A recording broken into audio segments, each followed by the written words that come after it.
All right. Feels like day one again.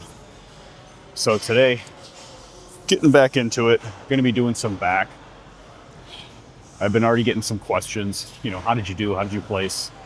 And I've just been telling people last. I don't really think there's a large rationale for it. I think when it comes down to it, it's like I've got the feedback from the judge who told me I should have won the show. And it was just my own mistakes, right? So next time I know.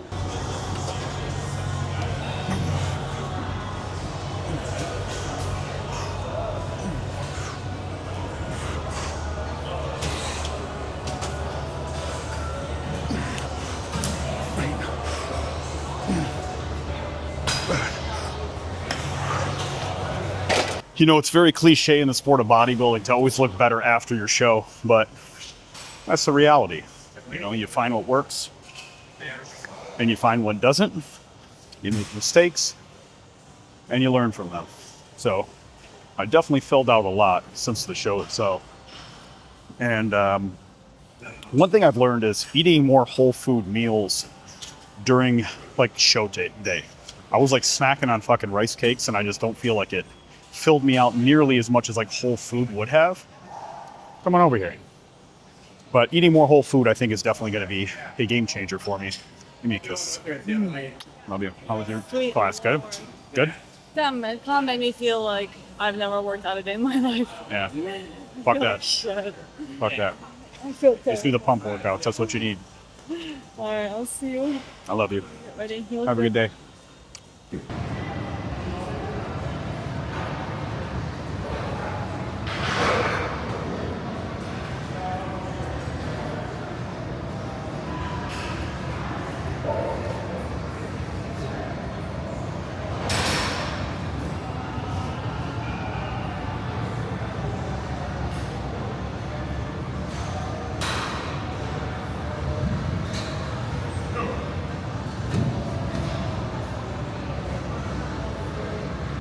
All right, so big thing.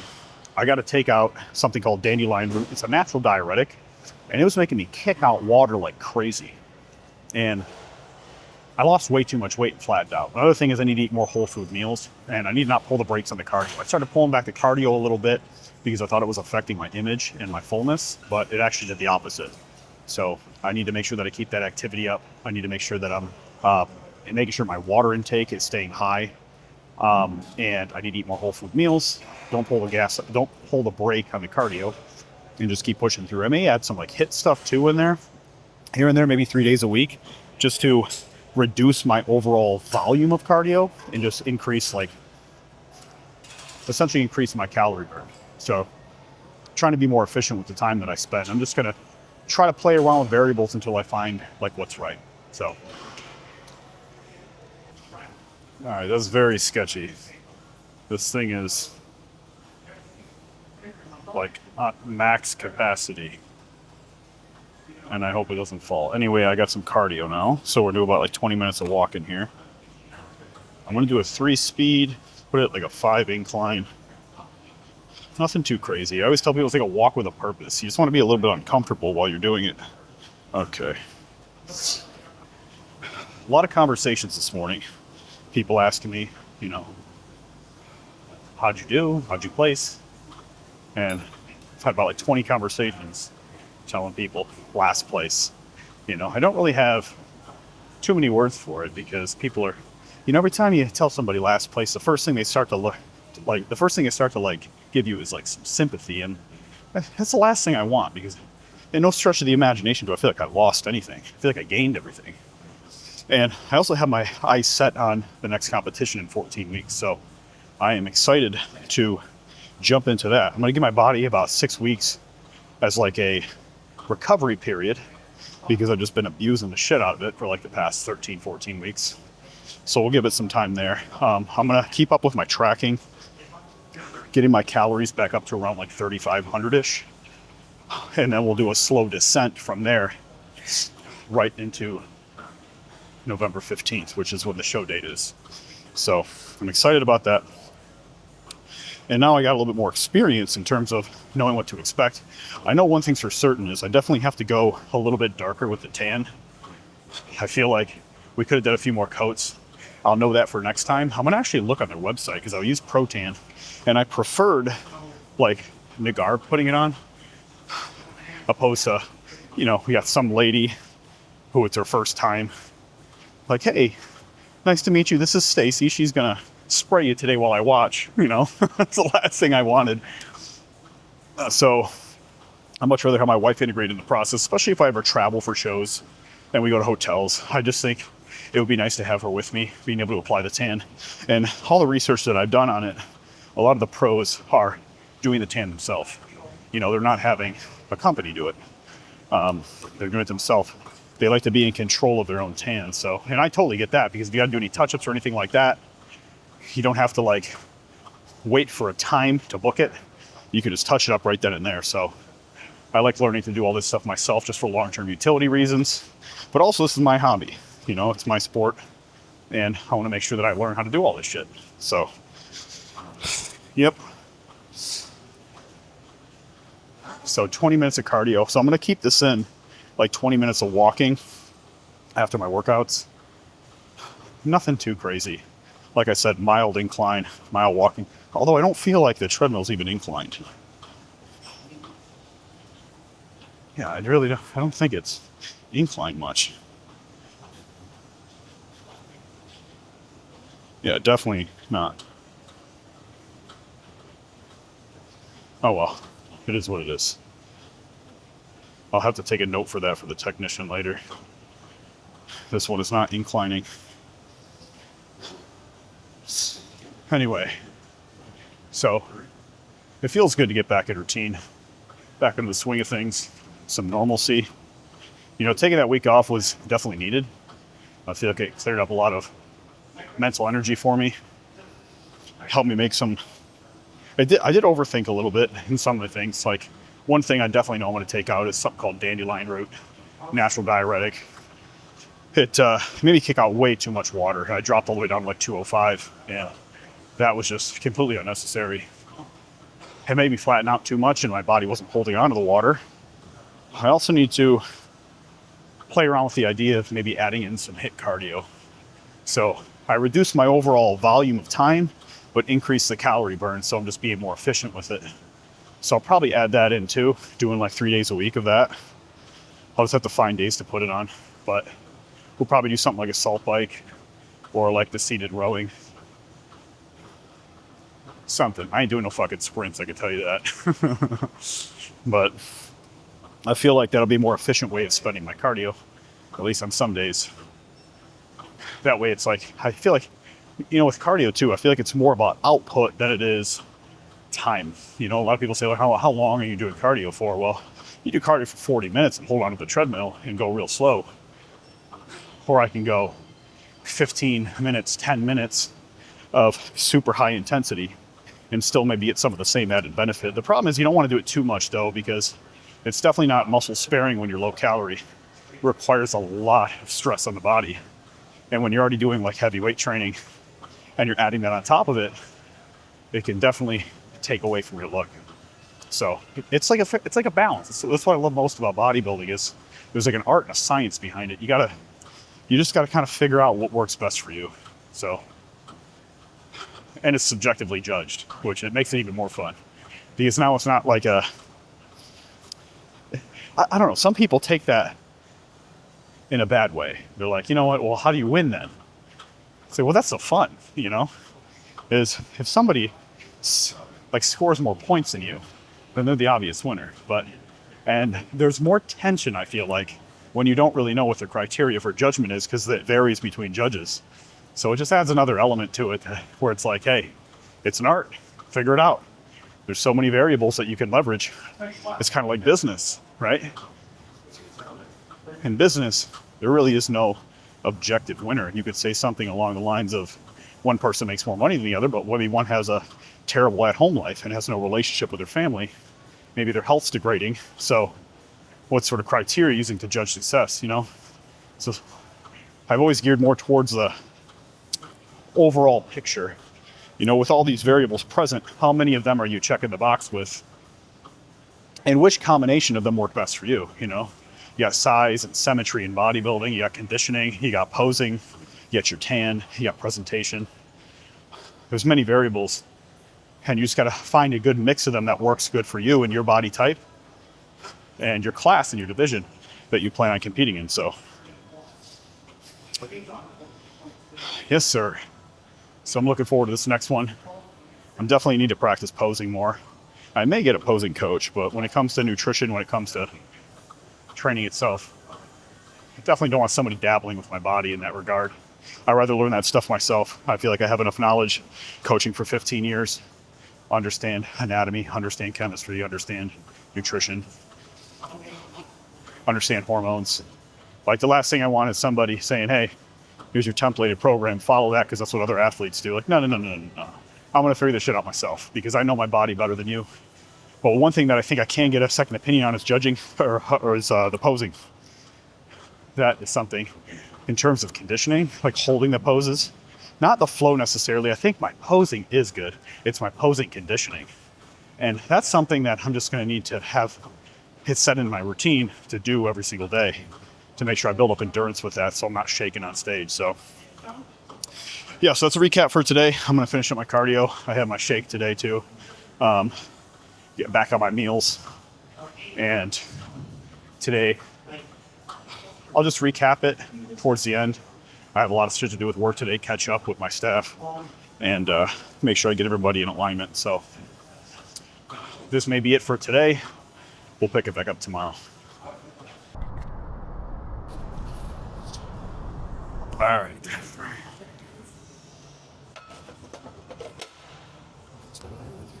Every chest day, I always start off with dip movements.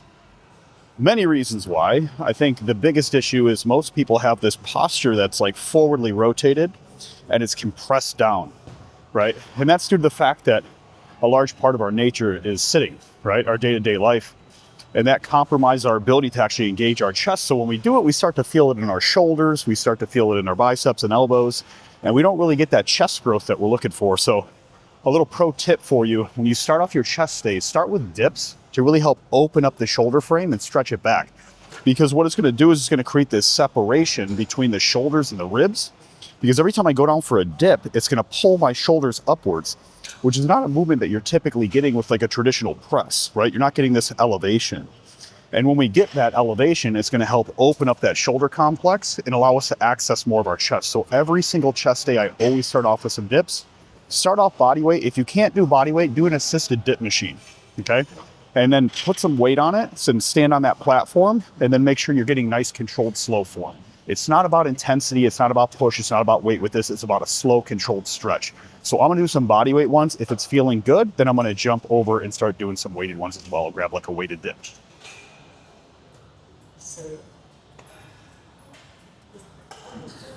So coming down into this movement, I'm pinching my shoulder blades, and that's gonna relieve stress and tension from the front of the shoulder, okay? Going nice and slow, big pinch here. It also allows for a full stretch, and I'm driving through.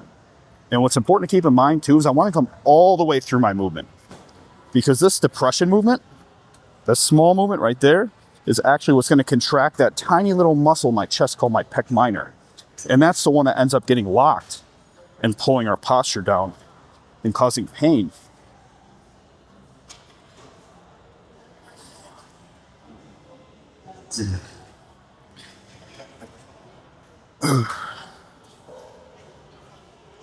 And it's okay if you feel a little bit shaky with your first few reps, because as you can see, I'm a little bit shaky because I'm a little bit tight. And as I continue to do more sets of this, my shoulders will start to loosen up. I'll start to feel better engagement, and I'll start to have more strength pushing through that movement. But, you know, when you're cold per se, like when you first come into the gym, you want to make sure that you're taking time warming up. Now, you don't need to do all these like crazy corrective exercises. Just do your first set, but take it slow, you know? Get a good feeling for it. Until that feels stable, until that feels right, don't try to push more weight, okay? So your warm-up should be your first set. Get a little bit better angle from the front so you can see what I'm talking about. I'll get one from this angle, and I'll get one from that so you can kind of see both profiles. But again, when you're doing the dips, you need to make sure that you're wrist and your elbow are in alignment. So you get a parallel move, you get like, or sorry, not parallel, you get perpendicular to this bar. Because what that does is when you're driving through with any type of force, you want to make sure this is stable. If you get too much bend going this way or too much bend in the wrist coming that way, then you're actually going to take stress off of the chest and you're going to put it into the forearm, which will start to put stress inside of the shoulder because you're removing the foundation, right? You're removing the stability from the movement. You want to have a strong driver to push from because I'm trying to engage from my chest. And if I get any type of wrist flexion or deviation or my elbow is too wide, well, then I'm going to take the pressure off my chest and it's going to go into my arm. Okay? So you want to make sure it's in good alignment, always. And I'm driving through.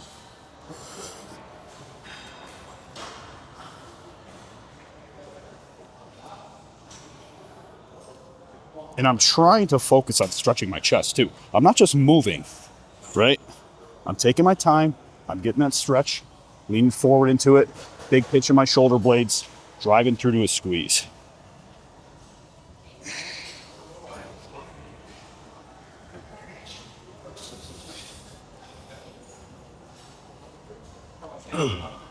So I always get the question, like, if I want to grow, if I want to build some muscle, what's my rep range supposed to look like? And I want you to steer away from that quantitative thinking and focus more on a qualitative way of thinking, which means it's not about how many you do, it's how many you do right, okay? You want to establish good form first, because if you do 10 shit reps, that's not going to be nearly as good as doing 5 perfect reps, okay? Because again, you're not focused on moving a weight, you're focused on training a muscle, okay? So I always have this philosophy when I train, it's feeling, not finish. So when you're doing your reps, do you feel the muscle that you're trying to train? And if you don't, lighten the weight, slow it down, reposition, close your eyes. It's kind of like when you're driving a car and you're trying to look for something and you turn on the volume, you're turning off sensory input that's going to distract you from concentrating, right? So with this, what you're going to want to do is go slow and controlled. Close your eyes if you have to, especially if you're doing a movement that doesn't require a large amount of stability. Slow it down. Focus on squeezing that singular muscle. That's what's going to make it grow the most. It's not a rep range, it's not a weight range. It's about feeling, not finish.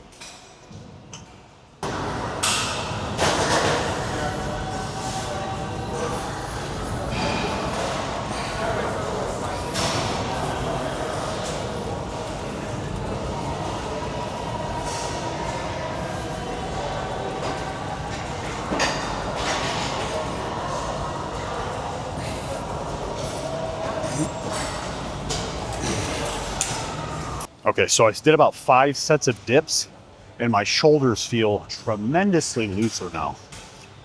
Because like I was mentioning, it's not just gonna pull my shoulders backwards, it's also gonna pull them up because gravity is pulling me forward and it's pulling me down, right?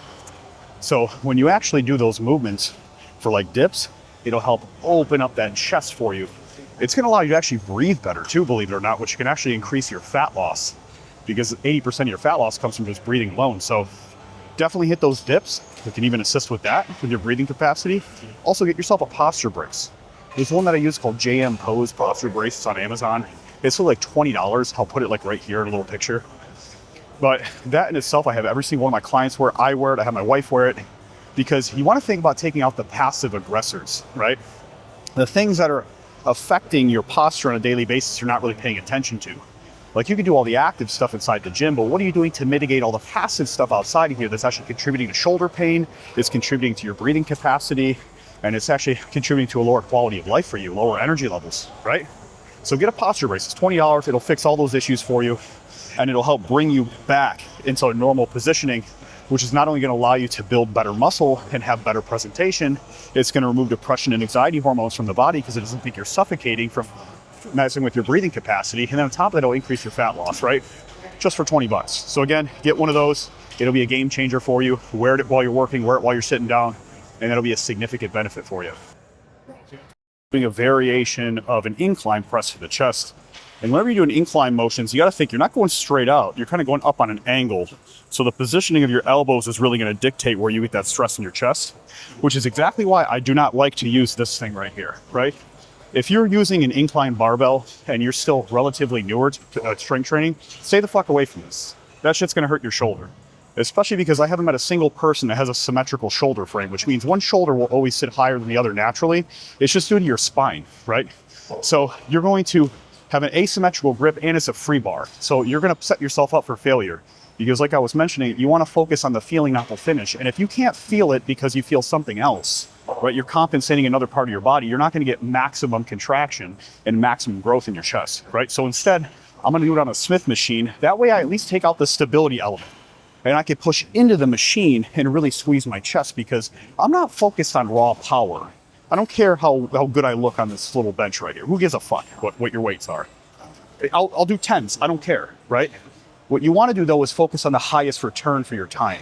And the highest return for your time is going to be the thing that you feel the most, that removes the most stability from your movement, so you can focus on the maximum output. So we're going to do an incline chest press always on a Smith machine until you're able to contract that upper chest and get a good feeling in it. And then we can gravitate towards something like dumbbells in the future, but we're going to start on a machine. Okay, so I'm going to load some weight on this. And the big thing is, there's two ways that we can do any type of like incline pressing movement, okay? You can do it on a 30-degree angle or a 45-degree angle. Now, that really depends on your body's posture. But however, I would just start at about a 30 degrees because if you have those shoulders that are rotated forward, the higher you go up into an incline, the more you're going to put pressure in those shoulders. So we want to lean you back a little bit so we can kind of open up that chest and get a good contraction. So I'm going to start at about a 30-degree angle, and then from there we could slowly increase it with time to get more of that higher profile in the chest, okay? But I'm going to throw some weights on here. Again, it's not about weight. I'm using a 45 to start. But that's me. That's not going to be you, okay? Take your time. Also, make sure the bench is lined up properly and even. A big mistake people make is it's not even centered, so then they're getting more weight on one side than the other. Okay. So I want to get it to a point where it's slightly in front of me. Because when I do this, let me move this mic out of the way a little bit. Because when I'm doing this movement, what I want is my elbows to be out front, not out to the sides. When you flare them out to the sides, that's when you increase the injury potential for your shoulders. So you want to keep them a little bit more narrow because what you're trying to do is more of a swooping motion. Okay? You're trying to do more of a swooping motion and do a squeeze. You're not trying to do a linear press. You're trying to do a sweep. Okay? So watch how I do this.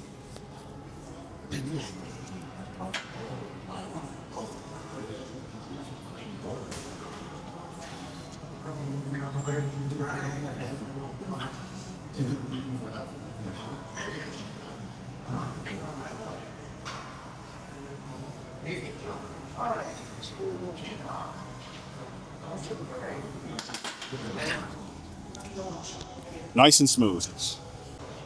All right, a few more cues for you whenever you're doing any type of pressing movement is you're driving from your elbows. You are not driving from your hands. If you drive from your hands, that's like a tricep movement.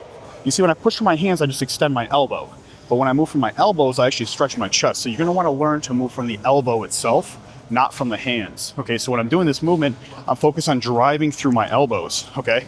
I'm also making sure I'm pinching my shoulder blades and I'm driving my back into the bench, which is very important because if you round like this, then you're gonna get stress in the front of the shoulder. You need to neutralize the shoulders so I can open up, expose my chest, and actually stretch it into a squeeze. And then I'm also, like I said, I'm driving through, right? I'm driving through on an angle. I'm not pushing straight out. This is not gonna squeeze my chest. This is gonna squeeze my chest, more of like a swooping movement, okay? Now, use those couple of tips, and that will be a game changer in terms of your chest development. But again, take it slow. If you cannot feel the squeeze, lighten your weight, slow down the reps, and always move from the elbows, not the hands.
Whew.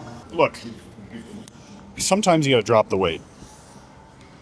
You know, that last set I only hit 7 there, and it did not feel like I had full control over those last couple. So I'm dropping my weight because, again, are you trying to be a weightlifter? Are you trying to compete in powerlifting? And if you're not, well, then just lower your weights. Let me tell you, if you're intimidated what people think about you in the gym, nobody cares.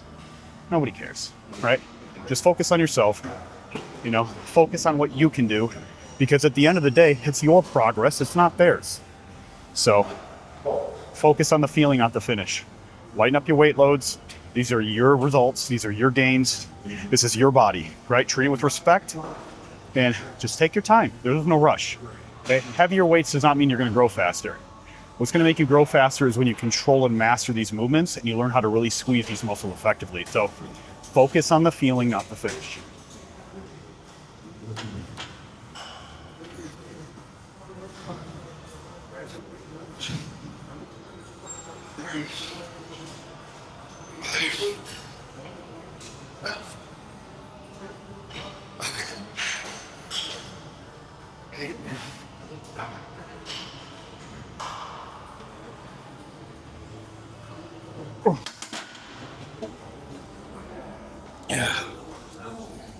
Like I said, I had to lighten up those weights. I went from 225 to 185, but it's not about the weight, brother. It's about the feeling. It's about growing. It's about building muscle. It's about getting huge. And the only way you're going to do that is when you let the ego go.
Okay, so here is a pro tip if gaining muscle is your largest priority.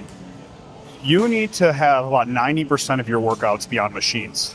And there is a reason for that. Now, machines are designed to perfectly align the body for like a maximum contraction, right? Which means it's designed with something called a strength curve in mind, where you're actually complementing the muscle through its full range and you're keeping the weight on that muscle constantly. Now, when you have a free weight, you have to worry about the stability of the exercise, right? So where are my wrists positioned? Where are my elbows at? Is my body symmetrical in terms of strength? Do I have enough core stability to make sure I keep my frame in place so I don't like teeter-totter with weights? So when you're on a machine, it removes all that from you, which removes all that extra sensory overload that goes to your brain, right? And when you can eliminate that, you can focus on the control of the squeeze of the muscle rather than trying to stabilize the weight and worrying about just trying to finish the exercise because it's becoming unstable, right? So 90% of my workouts are typically on machines. I'll do some like 10 to 15, maybe even 20% with free weights, but the majority of my workouts will always be on machines because they are perfectly designed to help you grow muscles, okay? People smarter than us design these machines with keeping the body's anatomy in mind. So if you're trying to grow muscles, especially if like you're a beginner, And by beginner, I mean you haven't built your first 25 pounds of muscle. If you haven't built 25 pounds of muscle on your frame yet, then you are by all means a beginner in the terms of body composition, okay? So when I'm on machines, I can really focus on squeezing. So for instance, when I'm on this chest machine, when I'm doing this, I'm going pretty light with my weights because I'm not just trying to move the weight. I'm trying to squeeze my chest. And it's something to keep in mind is always make sure the shoulders are back in retraction, which means they're pinched back. Because if I'm leaning forward into the machine, and if I do one of these every time I lean forward, try to collapse my posture, I'm actually gonna take the stress away from my chest entirely and instead put it in the front of my shoulder joint, which is exactly where you don't want it, right? So when I'm doing this machine, I'm gonna grab it, align my thumbs up with it. First thing I wanna do is make sure I'm not elevated like this. I wanna pinch my shoulders down and backwards, right? That's gonna facilitate my shoulders. It's gonna lock my spine into place, so it'll create even more stability for me for when I'm actually trying to push for my chest. And now when I'm doing this, I'm not trying to just extend my arms, okay? I'm trying to squeeze my chest. If I just extend my arms, I'm just gonna get a lot of my tricep engaged because that's what your tricep does, right? But if I focus on trying to squeeze my chest, my arms will naturally follow that movement, okay? So again, where is your focus, right? Your focus should be on the muscle you're trying to train and you're trying to squeeze it, right? So when I grab onto this, I'm going to keep my elbows positioned underneath, not on top, underneath, because again, I'm trying to get a swooping motion. I'm pinching my shoulder blades, pushing my back into the bench. You can use your feet for leverage for this. And I'm going to drive through my elbows and squeeze my chest. So watch how slow I go with this movement. Pinching my shoulders, coming back. I'm dropping from my elbows, not my hands, and I'm trying to squeeze my chest. Slow and controlled, coming back, keeping my wrists straight, moving from my elbows, and squeeze my chest. Nice, slow, and controlled. Dropping, and I'm squeezing from my chest. Very slowly.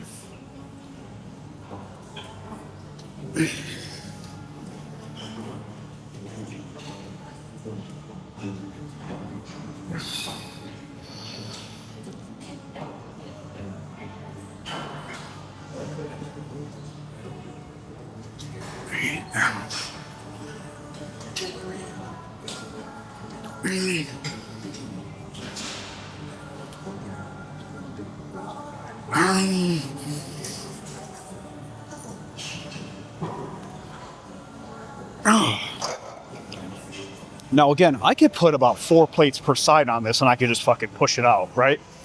But that would defeat the purpose if I'm trying to build muscle, okay? So if you're trying to build muscle, you need to train muscles, not movements, which means you need to focus on learning how to squeeze a muscle, not focus on moving a weight. And when you do that, you will definitely shift the momentum in the direction of helping you build size, right? Not just strength. So use that tip, lower your weights, position your arms and elbows, use a machine, and squeeze the muscle. And if you need to, like I said, close your eyes.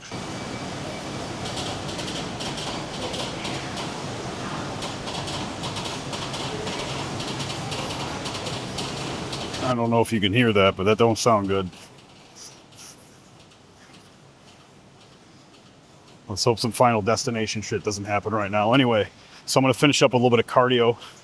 Again, 5 incline, 3 miles an hour. I'll probably do this for about 20 minutes and we'll call it a day. But I usually, now when it comes to, I got one of my guys coming in right now with a mini fridge. See if I can get him on video. There he is. My man. So my lead stretch guy is bringing in a mini fridge for us and he's getting some help carrying it in right now. I'll show you the video in a minute, but anyway, finishing up with some cardio. As always, well, 20 minutes post-workout. Nothing too crazy. I'm not out of breath when I'm doing this. Like I said, just like a walk with a purpose. For my chest days, they're generally all the same.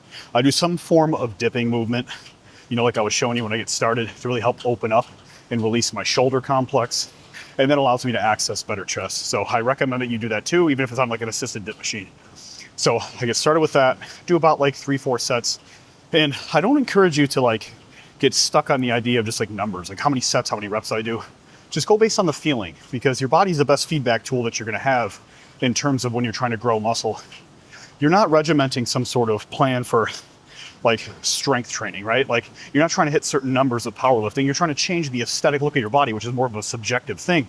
So you need to learn to use subjective feedback, right? Which is how do you feel?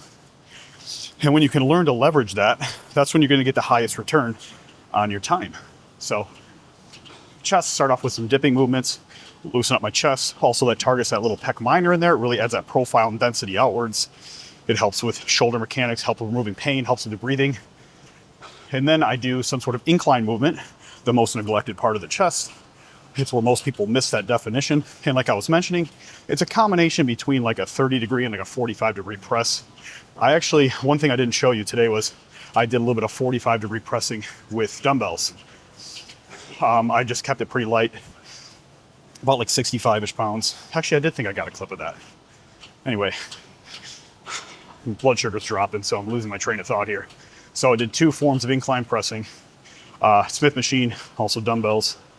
And then I went into some dumbbell flies, slight incline.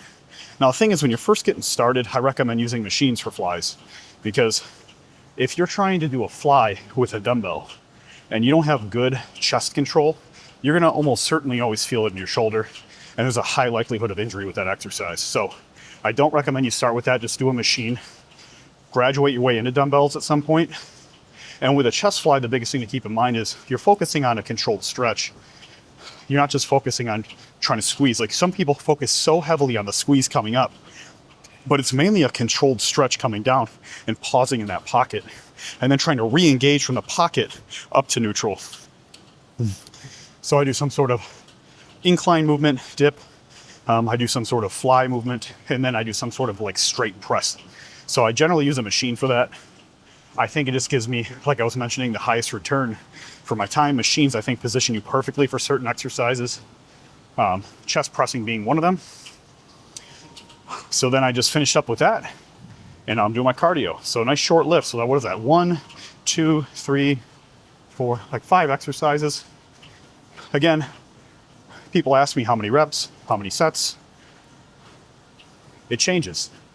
It changes depending on my strength level, my energy, how the pump feels, if there's any compensating muscle groups, like if there's anything that's like lagging from the day previous, like if my triceps are feeling sore or if my shoulders are feeling sore. Obviously I'm not going to have as high output with my chest. So I'm just trying to find that happy balance to where my body feels like it's stimulated, exhausted, I get a good pump, and I get sore from it. So, but at the same time, just trying to keep in mind that there may be some other part of my body that's sore from a previous day of training that may be interfering with my ability to increase my volume or increase my number of sets and reps. So, like I said, use your body as a feedback tool. When you create that good partnership, it makes it much easier for you to understand the language of the body, right?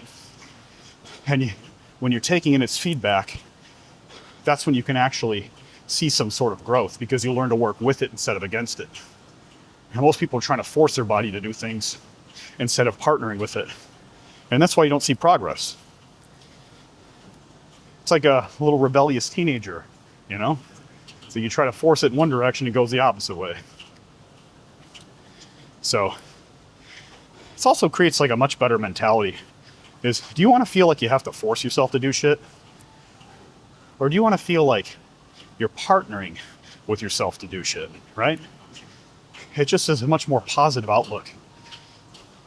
Because if you feel like you got to force things, like I have to do this, well, you're setting yourself up for a negative system of thinking, right? It's always defaulting to the negative. I have to. Not I get to and I want to. It's I have to. So you definitely don't want to do that. Think abundantly, change your perspective on time, and learn to like understand the way your body is expressing the feelings of your movements, right? Focus on the feeling, not the finish. Like if something doesn't feel right, don't fucking do it, right? Which exercises do I pick? The ones you feel the most. How many times do I do it? As many times as you need to. Don't overcomplicate shit. You know? And I feel like it's just like in business, it's simplicity scales, right? Same thing with your health. If you're overcomplicating shit, if you have a complicated meal plan, you have a complicated training program, and it's conflicting with your schedule, and you wonder why you can't see progress, well, it's like you're complicating shit, right? It's like if you have a super complicated business plan that you haven't even taken into the market to see if it works, you're going to fuck yourself, right? It's not going to work. Keep it simple and then make modifications as you get feedback, right? That's the best way to train. Like, learn how to train intuitively and learn how to partner with yourself. Otherwise, you're going to be spinning the wheels and wondering why you're not making any progress. So it's a strange way of approaching it, because a lot of people always try to tell you it's like, hey, hit these rep profiles, do 8 to 10 or 6 to 10, or max out your weight, or push yourself to failure. So what does that even mean? You know, push yourself to failure. Like, push yourself to a point of injury when you're not even doing things correctly? It doesn't sound right. That's why most people have also short lifespans in this, and they keep falling off and not seeing progress, is because they don't make things realistic in order to scale it, right? They don't make it simple enough to approach, and they think that they have to do, 10x what they need to do in order to see results. You don't need to train for fucking 3 hours. You don't need to push yourself to a point where, like, you literally are like done, like failure. It's not needed. There's something called local fatigue and local failure and systemic fatigue, right? And local failure is like when you're pushing a muscle and it just doesn't feel like you can really contract it anymore. You could probably force some more reps out, but they're sloppy and shitty. And how much of a return does that really give you, right? If you're servicing something to a customer and you're taking in large volume, right? Does that mean because you've taken in such large volume, you got to give shitty service to some of the customers and better ones to the others? Doesn't make any sense. Just like bad business practice, it's also bad in here too, right?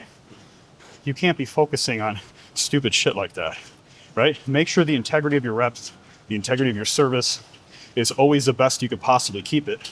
And that long term is what's going to produce the greatest results, right? So consistency and effort in the right direction will compound. Don't worry about what other people are doing either. I think the big thing is there's so much concern with what's going on with other people inside the gym, like what they're doing because they look a certain way. I can almost certainly promise you that the majority of the people that look the way that they do sometimes have a genetic element to the way that they look, right? Like, people say, what do I do for my shoulders?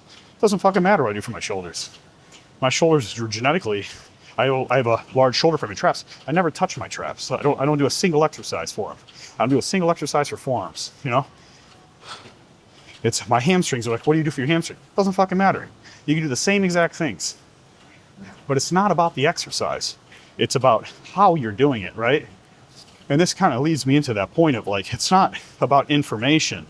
It's about implementation. And I always like using business tangibles because it makes more sense in a practical setting, right? Because the body's so nebulous, it's really hard to understand when something functions independently from what you want it to do sometimes. It's very complex. In a business practice, sometimes it's a little bit more clear because it's external to your body. But I can't go up to somebody who's a mogul in real estate and say, what are you doing for your practices? Sure, they can give you mentorship, but at the same time, their system of thinking is not the same. Their motivators aren't the same. What drives them is not the same, right? Their priority systems aren't the same. So you can't really fully adopt their system of thinking, which is why I encourage you to learn how to do this as a skill through trial and error and feedback, and not just trying to forcefully follow a plan, right? You need to train your capacity to think, right? Not your capacity to follow, right? So I could say, here's the plan, right? Here's a business plan. Like, one of my favorite things in consultation settings is people say, well, I already know what I'm doing. And I'd say, really? Then why do you still look that way? Let's not be arrogant here. Your problem is you think information and access provide you with the opportunity for results. That doesn't mean it's going to happen, right? I can go and open a business right now in your marketplace. You can write down on a sheet of paper everything that I do. And does that mean I'm going to be as successful as you? No, it's not. Because information and access don't translate to results, right? Implementation and experience do. And the only way that you get that is through repetition and practice over a long period of time, right? So it needs to be consistent. It needs to be simple. In order for it to be consistent, I need to change your perspective on both time and then how you do something in here. So focus on feeling, not finish, right? Don't focus on the numbers, don't focus on the weight, focus how it feels for you, and change your perspective on time, right? How long should this take? When am I going to see results? Don't think about how long it will take. Think about how far you can go with it, right? You got to think abundantly. And you also got to find some way to enjoy this process, because if you don't enjoy this shit's fucking impossible. I can promise you that. You're putting your body through physical discomfort. You're changing your schedule. You're changing your whole lifestyle and routine around that so you can envelop all of the recovery benefits and actually see change with the body. The way you eat your food, drink your water, the way you sleep, the way you mitigate stress in your life. You're maneuvering so many variables outside of just the gym that it will become fucking impossible if you don't find some entertainment value in it, and if you don't focus on just the process, right? You get to do this. You don't have to, right? It's a privilege. And it's a privilege that will pay you enormous returns, just like opening a business, if you give it the right proper attention, time, and create a positive relationship with it. So take those things into consideration. And just have a positive attitude when you come in here. Don't worry about what other people are. Focus on yourself. You know, put your attention where it belongs, which is on your body, not other people's. Who cares about other people's opinions? They don't care about yours. You shouldn't care about theirs.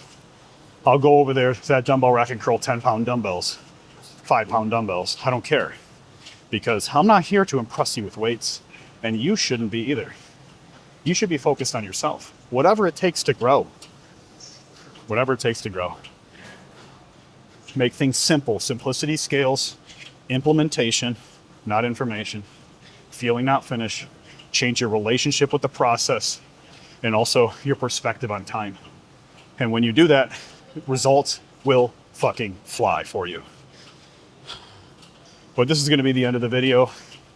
You know, thank you for watching. And if you made it to this point and you're not subscribed yet, please make sure that you do that for me. Hit a like down below. Also, leave me some comments.